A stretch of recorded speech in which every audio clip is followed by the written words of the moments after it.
आपल्यासोबत अश्विनीची आई असणारे आपण त्यांच्याकडून जाणून घेऊया की कशा प्रकारे त्यांची प्रतिक्रिया होती आणि जेव्हा पहिल्यांदा त्यांना समजलं तेव्हा त्यांची काय भावना होती. आई, स्वागत आहे तुमचं. काय सांगाल जेव्हा पहिल्यांदा तुम्हाला समजलं की अश्विनीचा इंटरनॅशनल जर आपण पाहिलं एअरपोर्टमध्ये ऍज अ कॅशियर म्हणून सिलेक्शन झालंय, तिने दामोदर कुटुंबाचं नाव देखील रोशन केलंय, काय पहिली भावना होती तुमची? मला खूप आनंद झाला. माझ्या मुलगीचं सिलेक्शन झालं एअरपोर्टला. मी खूप खुश झाले, खूप आनंद झाला. माझं मन भरून आलं की माझ्या मुलीने करून दाखवलं. जे म्हणजे तिला बनायचं होतं, जे स्वतःच्या पायावर उभं राहून तिने स्वतः करून दाखवलं. खूप अभ्यास करायची, खूप मेहनत करायची ती. जरी मी तिला काही ओरडलं तरी ती दुर्लक्ष करायची. घरातून तिचे वडील ऑफ झाले तरी पण तिने त्याच्यातून सगळं दुःख बाजूला ठेवून तिने अभ्यासाकडे लक्ष दिलं आणि उंच भरारी घेतली माझ्या मुलीने. तिचं खूप कौतुक वाटतं मला, खूप अभिमान आहे माझ्या मुलीचा मला, आणि खूप गर्व पण वाटतो मला की तिने आज उंच भरारी घेतली आणि एअर होस्टेसमध्ये ती आता जॉबला लागणार आहे. मला खूप आनंद झाला, खूप खूप म्हणजे खूप आनंद झाला मला. अश्विनीचे बाबा जे असते त्यांना किती अभिमान वाटला असता ते जातात, त्यांना पण खूप आनंद वाटला असता की माझ्या मुलीने, मी शिकलो नाही पण माझ्या मुली शिकली आणि पुढे गेली, उंच भरारी घेतली माझ्या मुलीने. आणि खूप खूप म्हणजे तिला शुभेच्छा पुढच्या वाटचालीला माझ्याकडनं. आणि म्हणजे पुढे पण ती अजून असंच उंच भरारी घेऊ, हीच माझी शुभेच्छा तिला. अश्विनी, काय सांगशील, बाबा आज तुला जिथूनही पाहत असतील काय प्राऊड फील करत असतील? खरं तर भावनिक झालेले, परंतु आपण पाहिलं तर बाबांना देखील अभिमान असेल, भले ते तिला जिथून कुठून पाहत असतील तर त्यांना त्यांच्या मुलीवरती अभिमान असेल. खरं तर हे खुशीचे असू आपण म्हणू शकतो की एका मुलीने आपल्या बाबांच्या, आईंची, परिवाराची जाणीव ठेवून ती शिकली आणि तिने आज जर पाहिलं तर एक नावलौकिक अशी कामगिरी केली.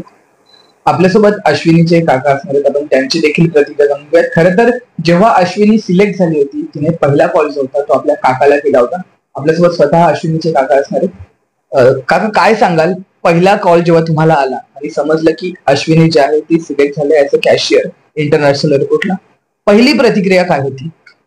पहिली प्रतिक्रिया तिने मला सांगितलं की ओ काका, मी इंटरनॅशनल एअरपोर्टला सिलेक्ट झाली कॅशियर म्हणून. तर मला इतका आनंद झाला की खूप आनंद झाला. मी बोललो आपल्या समाजातली मुलगी ना, आपल्या घरातली मुलगी, आज बाबासाहेबांनी आपल्याला एवढा अधिकार दिला शिक्षणाचा, त्या जोरावर ते पोरगीने शिक्षण घेऊन आज इंटरनॅशनल एअरपोर्टला कॅशियर म्हणून सगळं, खूप मोठा आनंद झाला मला. मला पण आनंद अश्रू तेव्हा आवरत नव्हते. बोललो आपल्या घरातली पहिली मुलगी आहे की जी एअरपोर्टला कामाला लागली. खूप खूप खुश झालो. मी पण सर्वांना फोन करून गावाला सांगितलं, आपल्या बऱ्याच ठिकाणी कॉल करून सांगितलं बाबा आमच्या घरातली मुलगी एअरपोर्ट म्हणून सिलेक्ट झाली आहे म्हणून.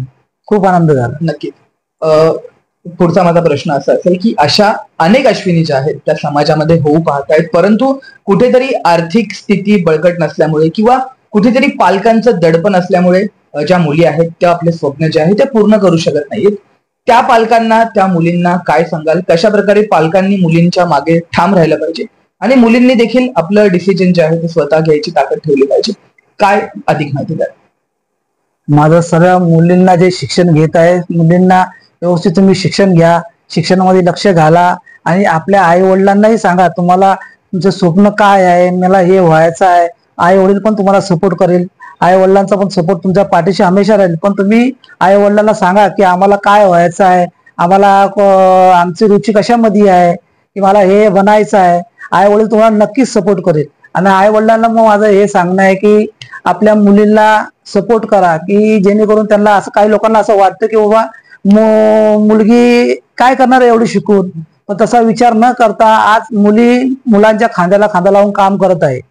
तर मुलींनाही सपोर्ट करा जेणेकरून ती आपल्या पायावर उभी राहील आणि तुमचंही नाव रोशन करेल आणि ती स्वतःचंही नाव रोशन करेल आणि समाजाचंही नाव रोशन करेल.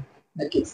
डॉक्टर बाबासाहेब आंबेडकरांनी आपल्या भाषणामध्ये म्हटलं होतं की एखाद्या समाजाची जर तुम्हाला प्रगती पाहायची असेल तर त्या समाजातली स्त्री किती शिक्षित आहे त्यावरनं त्या समाजाची प्रगती पाहिली जाते. आणि आज आपण पाहिलं तर बौद्ध समाजामध्ये आज अशा अनेक अश्विनी आहेत ज्या उच्च शिक्षित होऊन आपले स्वप्न जे आहे त्या पूर्ण करून आपल्या पालकांचं, आपल्या घराचं, समाजाचं, देशाचं नाव लौकिक करत आहेत.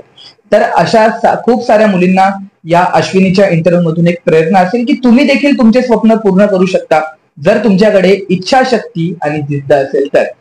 तर अश्विनी, तुला आणि तुमच्या पूर्ण कुटुंबाला खूप साऱ्या शुभेच्छा की तुम्ही इतकी चांगली एक कॅशियर आपल्या देशाला दिली जी आता देश सेवा करून एक तिचे स्वप्न देखील पूर्ण करणार आहे. खूप खूप धन्यवाद. ठळक वार्ताचे पण खूप खूप आभार. त्यांनी सामान्य मुलगीची कहाणी लोकांपर्यंत पोहोचवली आणि अशीच अश्विनीची प्रेरणा आपल्या समाजातल्या मुलींनी घेऊन पुढे जावं हीच शुभेच्छा आणि पुन्हा शिवानीचं खूप खूप अभिनंदन. धन्यवाद.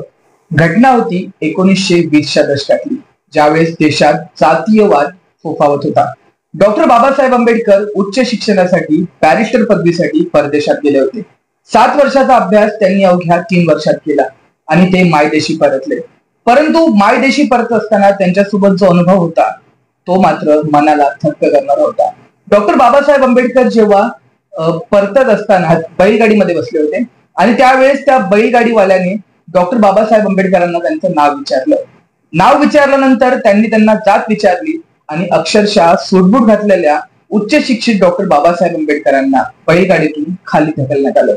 खरं तर त्यानंतर डॉक्टर बाबासाहेब आंबेडकरांनी आपल्या समाजासाठी इतकं काही केलं की त्या भीमाच्या लेखी आज उच्च शिक्षण घेऊन आपलं नाव जे आहे ते लौकिक करतायत. आज एक अशीच भीमाची लेख आपल्यासोबत असणार आहे, जिची पूर्ण प्रवास जो आहे तो आपण जाणून घेऊयात. आणि तिचं सिलेक्शन जे आहे ते इंटरनॅशनल एअरपोर्टमध्ये ऍज अ कॅशियर झाले म्हणून झाले. खरं तर ही सर्व बौद्ध बांधवांसाठी एक अभिमानाची बाब आहे की कालपर्यंत ज्या समाजाला डावललं जात होतं तो समाज आज गगनभीर भरारी होतोय. आपल्यासोबत अश्विनी दामोदरे असणार आहेत. आपण तिच्याकडून जाणून घेऊयात की कशा प्रकारे तिचा हा प्रवास होता आणि कशा प्रकारे ती समाजाच्या मुलींना तसेच युवतींना ती प्रेरित करणार. अश्विनी, खूप सारं स्वागत आहे. फर्स्ट ऑफ ऑल तुझं खूप अभिनंदन. काय सांगशील एकंदरीत या कोर्स बद्दल, कशा प्रकारे हा कोर्स आहे आणि काय एकंदरीत तुझं सिलेक्शन झालंय? जय भीम. मी अश्विनी दामोदरे. मी एअर होस्टेसचा कोर्स केला होता आणि आता माझं सिलेक्शन झालं आहे इंटरनॅशनल एअरपोर्टला अंधेरीला ऍज अ कॅशियर. मी 1 वर्षाचा कोर्स केला आणि मी 15वी केली माझी. त्याच्यामध्ये मी पास झाले. आता मी सिलेक्ट पण झाली ऍज अ कॅशियर. खूप खूप अभिनंदन. बालपण कसं होतं तुझं, काय सांगशील की कशा प्रकारे तू शिक्षण घेतलं आणि लहानपणीच आवड होती एअर होस्टेस व्हायची की कशा प्रकारे हे तू स्वप्न पूर्ण केलं? मला लहानपणापासूनच आवड होती एअर होस्टेस व्हायची आणि मी लहानपणापासूनही खूप कष्ट घेत होते आणि मी आताही खूप कष्ट घेतले. मी फोकस केला. मला जे व्हायचं होतं ते मी केला. माझ्या घरच्यांचाही मला खूप सपोर्ट होता. माझे वडील गेल्यानंतर माझ्या आईने मला खूप सपोर्ट केला. माझ्या आजी आजोबांनी, माझ्या भावांनी आणि माझ्या काकांनीही मला खूप सपोर्ट केला.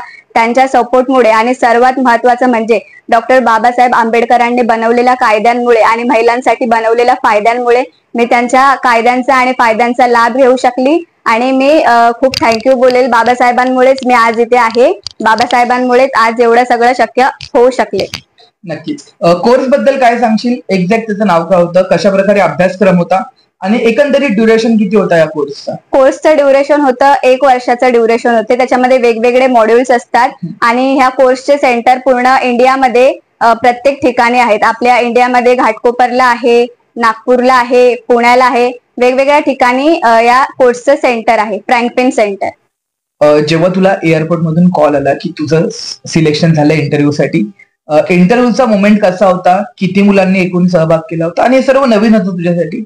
कशा प्रकारे दडपण होतं, थोडंसं घाबरली होतीस? काय एकंदरीत सांगशील इंटरव्ह्यू बाबत? मी खूप एक्सायटेड होती की माझा इंटरव्ह्यू होता आणि मी जेव्हा इंटरव्ह्यू साठी गेली तेव्हा मला तिथे खूप कॉम्पिटिशन बघायला मिळालं. कारण की तिथे खूप म्हणजे खूप स्टुडंट्स होते आणि 1000-1200 मुलं असतील तिथे आणि त्यात मीही होती. तर मला थोडी भीतीच वाटत होती की एवढ्या सगळ्यांमध्ये आपला नंबर येईल की नाही येणार. तर तिथेही मी सिलेक्ट झाली आणि मी जेव्हा सिलेक्ट झाले तेव्हा मला स्वतःला विश्वास नव्हता होत की एवढ्या 1000-1200 मुलांमधून मी एकटी सिलेक्ट झाली. तर तो मोमेंट खूप माझ्यासाठी इम्पॉर्टंट होता आणि मला खूप हॅपीनेस देणारा मोमेंट होता तो. तर मग मला खूप छान वाटतं. थोडं दडपण होतं कारण इतक्या साऱ्या मुलांमधून आपलं सिलेक्शन होतं किंवा इंटरव्ह्यू राऊंड किती होते त्याबाबत काही दडपण होतं की नेक्स्ट काय होणार आहे पुढे आता? ओके. इंटरव्ह्यू राऊंड 2 राऊंड होते तिथे आणि फर्स्ट राऊंड तर मी क्रॅक केला पण सेकंड राऊंड अजून डिफिकल्ट होता. तर मला अजून भीती वाटत होती की आपण फर्स्ट राऊंड तर क्लिअर केला पण सेकंड राऊंड मी कसा क्लिअर करणार. तिथे पण खूप कॉम्पिटिशन होतं आणि HR पण खूप म्हणजे ट्रिकी क्वेश्चन्स विचारणार होते. तर मी खूप घाबरली होती पण मी सेकंड राऊंड पण खूप कॉन्फिडन्सने क्लिअर केला आणि क्लिअर केल्यानंतर त्यांनी मला सांगितलं नाही की तू पास झालीस. पुढच्या दिवशी मला मॅमने मेसेज केला की यू आर सिलेक्टेड आणि त्या टायमाला मी खूप खुश झाली. नक्कीच. खरं तर अभिमानाची अशी गोष्ट आहे की 1000 ते 1200 विद्यार्थ्यांमधून अश्विनीचं सिलेक्शन झालं. ही खरं तर खूप गौरवास्पद गोष्ट आहे की यातून आपण पाहू शकतो की स्पर्धा किती भयानक होती आणि किती डिफिकल्ट होती, परंतु अश्विनीने ते करून दाखवलं. चेहऱ्यावरती हसू घेऊन ती म्हणते की मी एक्सायटेड होते. इतर कोणी असतं तर दडपणामध्ये जगलं असतं की आता काय होणार, परंतु म्हणतात ना की इच्छाशक्ती पुढं भले भले झुकून जातात, याचं जिवंत उदाहरण तिने प्रूव्ह करून दाखवलं. नक्कीच. काय सांगशील, सध्याचं महाराष्ट्रात आपण वातावरण पाहिलं तर महिला ज्या आहेत त्या असुरक्षित फील करतायत. नुकतंच एक प्रकरण झालं होतं नवी मुंबईच्या ठिकाणी की जिथे अक्षता म्हात्रे नामक एका महिलेचा मंदिरातच हत्या करून तिच्यावरती गैरकृत्य केलं होतं. एकंदरीत काय वाटतं की आपण शिकलो, देशाला स्वातंत्र्य मिळून 76 वर्ष झाले, परंतु अशा प्रकारच्या घटना आपल्या महाराष्ट्रात घडतायत. एक मुलगी म्हणून काय वाटतं, खरंच अजूनही स्त्रिया सुरक्षित आहेत का? अजूनही स्त्रिया सुरक्षित नाहीयेत. स्त्रियांनी शिकलं पाहिजे, तेव्हाच त्यांना त्यांचे स्वतःचे निर्णय व्यवस्थित घेता येतील. नक्कीच. अनेक पालक असे असतात की ते मुलींवरती शिक्षणासाठी बंधन करतात की मुलींना शिकण्याची गरज काय, हे अजूनही आपण आपल्या समाजात पाहत असतो. तर त्या पालकांना काय सांगशील आणि त्या मुलींना काय सांगशील ज्या शिकू पाहतायत, तुझ्यासारखीच गगन भरारी घेऊ पाहतायत, तर त्या मुलींना एक सोशल आणि पालकांना एक मेसेज काय देशील? मी पालकांना आणि सगळ्या ज्यांना शिकण्याची इच्छा आहे त्या मुलींना असंच सांगेल की तुम्ही पालकांना व्यवस्थित समजावून सांगा की तुम्हाला कोणत्या गोष्टीमध्ये इंटरेस्ट आहे.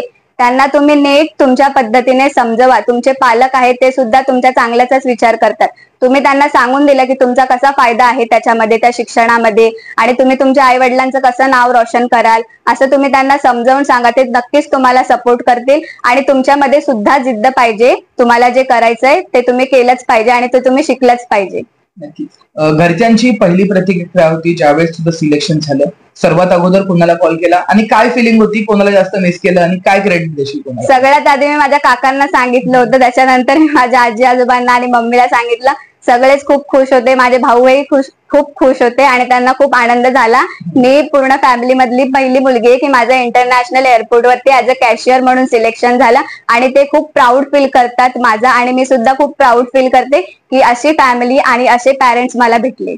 निश्चितच. खरं तर हे श्रेय पूर्ण त्यांच्या कुटुंबाला जातं की त्या कुटुंबाने त्या मुलीला प्रोत्साहन केलं आणि तिच्या पाठीशी खंबीर उभं राहिले. खरं तर अशा पालकांचं देखील अभिनंदन प्रथम करता यायला पाहिजे की ज्यांनी त्यांच्या मुलीला कुठेही खचून न जाता, तू मुलगी आहेस, तू शिकू शकते आणि तूही या जमान्यात, तूही या जगामध्ये गगन भरारी घेऊ शकते. तर हे जिवंत उदाहरण असेल सर्वांसाठी की ज्या मुली स्वप्न पाहतात त्या मुली स्वप्न देखील आपण पूर्ण करू शकतील. जाता जाता काय सांगशील, काय एकंदरीत तुला वाटतं आणि पुढचा प्रवास तुझा कसा असणार? आता माझा पुढचा प्रवास आता मी जेव्हा जॉईन होईल तेव्हा समजेल, पण सगळ्यांना असंच सांगेल की सगळ्यांनी उच्च शिक्षण घ्यावे. डॉक्टर बाबासाहेबांनी एवढे कष्ट घेऊन, एवढी मेहनत घेऊन आपल्यासाठी हे कायदे बनवलेत आणि आपल्यासाठी हे फायदे बनवलेत. तर आपल्या समाजाच्याच नव्हे तर इतर समाजाचाही सगळं मुलांनी आणि सगळ्या मुलींनी उच्च शिक्षण घ्यावे आणि आपल्या देशाचे, आपल्या भारताचे आणि आपल्या बाबासाहेबांचे नाव रोशन करावे. एवढंच मी सांगू इच्छिते. नक्की. खरं तर कालपर्यंत ज्या समाजातला, ज्या बाबासाहेबांना खरं तर घोडागाडी, टांगागाडीमध्ये देखील बसता येत नव्हतं, त्यांचीच लेकरं आज गगन भरारी घेत आहेत. ज्या बाबासाहेबांना पुस्तक वाचण्याचा देखील अधिकार नव्हता, त्याच बाबासाहेबांची लेकरं जर आपण पाहिलं तर उच्च शिक्षण घेऊन, पुस्तकं वाचून आज मोठी होताना पाहायला मिळत आहेत.